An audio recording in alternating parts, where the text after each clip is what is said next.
সত্তরের দশকে কলেজে পড়ার সময় মমতা বন্দ্যোপাধ্যায় জড়িয়ে পড়েছিলেন ছাত্র রাজনীতিতে। তারপর রাজনীতি থেকে আর দূরত্ব বাড়াতে পারেননি তিনি। পরবর্তীতে কংগ্রেসে যোগ। ১৯৮৪ সালে প্রথমবার লোকসভা নির্বাচনে প্রতিদ্বন্দ্বিতা করেন মমতা বন্দ্যোপাধ্যায়।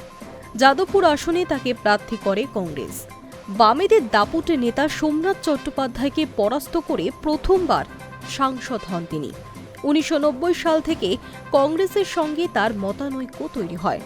একটা সময় বাড়ে দূরত্ব।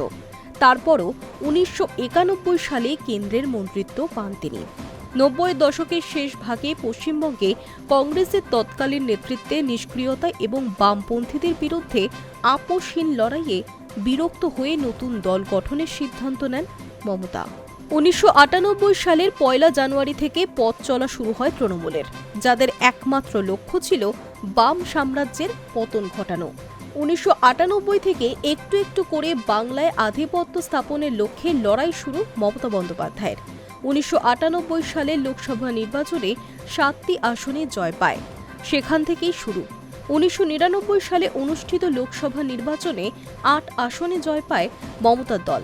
এরপর উপনির্বাচনে দখল করে আরও একটি আসন। ২০০০ সালে প্রথমবার কলকাতা পৌরসভা দখল করে ঘাসফুল শিবির।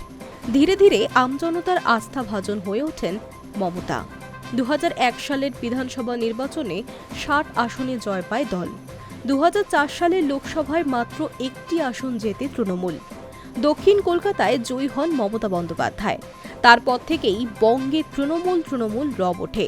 মনে করা হয়েছিল ২০০৬ সালেই ভেঙে চুরমার হয়ে যাবে বাম সাম্রাজ্য, কিন্তু তা হয়নি। মাত্র ৩০টি আসন জেতে তৃণমূল। এরপর সিঙ্গুর নন্দীগ্রাম আন্দোলনের জেরে আরও লাইমলাইটে চলে আসেন মমতা, যা রাজ্য রাজনীতির মোড় ঘুরিয়ে দিয়েছিল। ২০০৮ সালের পঞ্চায়েত ভোটে ২ জেলা পরিষদে জয় পায় তৃণমূল। ২০০৯ সালের লোকসভা নির্বাচনে বামফ্রন্টকে পিছনে ফেলে ১৯ আসনে জয়লাভ করে মমতার দল। ২০১১ সালে অবশেষে মমতা বন্দ্যোপাধ্যায়ের স্বপ্ন পূরণ হয়। ভেঙে পড়ে বাম সাম্রাজ্য। ১৮৪টি আসন জিতে মসনদে বসে তৃণমূল।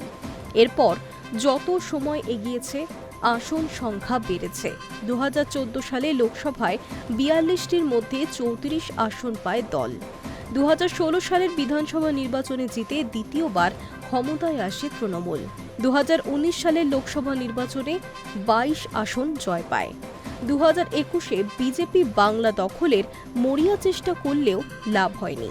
২১৫ আসনে জিতে ফের মুখ্যমন্ত্রী হন মমতা। ২০২৪-এর লোকসভা নির্বাচনে ২৯ আসনে জয় পায় দল।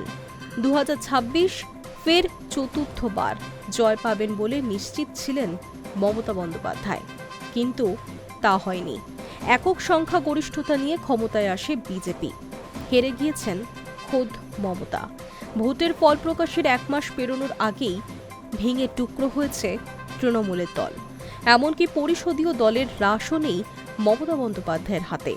নতুন তৃণমূলের নেতৃত্বে প্রাক্তন বাম নেতা তথা বিধায়ক Ritabrata Bandyopadhyay. High news network.